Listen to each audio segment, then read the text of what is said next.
pas les évaluer et on les considérait d'emblée comme des patients à très haut risque cardiovasculaire. Ensuite, ce score a évolué vers les années 2016-2017.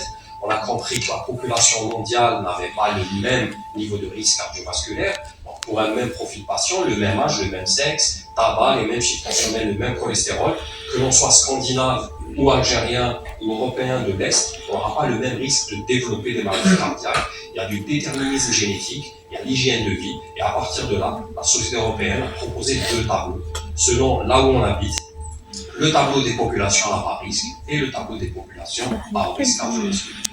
Ce score s'est encore maturé. On a eu une première proposition en 2021 qui a été confirmée en 2023. On sait actuellement que les pays du monde sont séparés en 2 catégories, pays à très haut risque et pays à bas risque. Et vous voyez ici l'Algérie comme les autres pays du Maghreb qui sont classés dans les pays à très haut risque cardiovasculaire.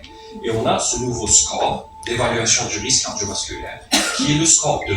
On verra qu'il est téléchargeable, le tableau paraît compliqué, mais il est téléchargeable sur téléphone.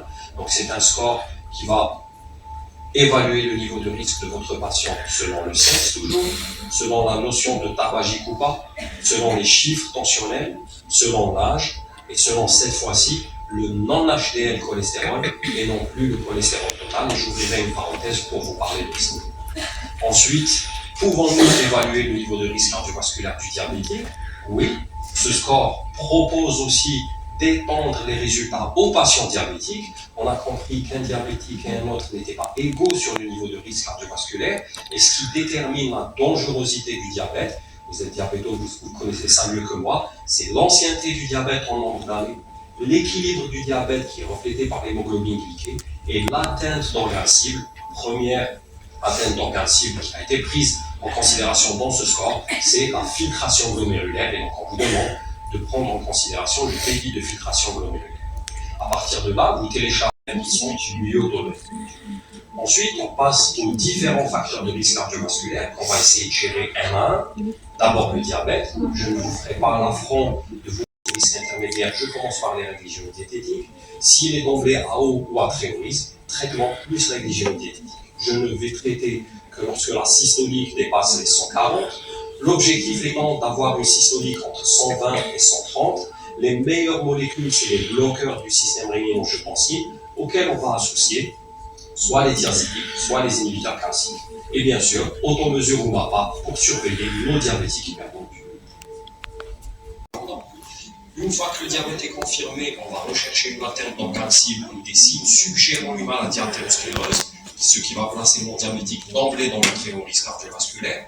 Si ce n'est pas le cas, je vais l'évaluer par le score 2 que je télécharge sur mon téléphone. Une fois que le diabète est confirmé, donc je vais demander à mon patient de réduire son poids, je vais lui demander d'avoir un régime méditerranéen, d'arrêter de fumer, et je dois équilibrer son poids.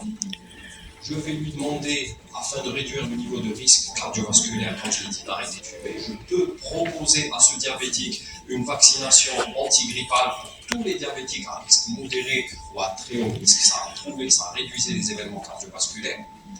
Pour le contrôle de la glycémie, je vous ai dit qu'on avait un objectif hémoglobine glyquée inférieur à 7. On va utiliser les molécules qui ont prouvé leur impact sur le risque cardiovasculaire, et vous êtes mieux placé que moi.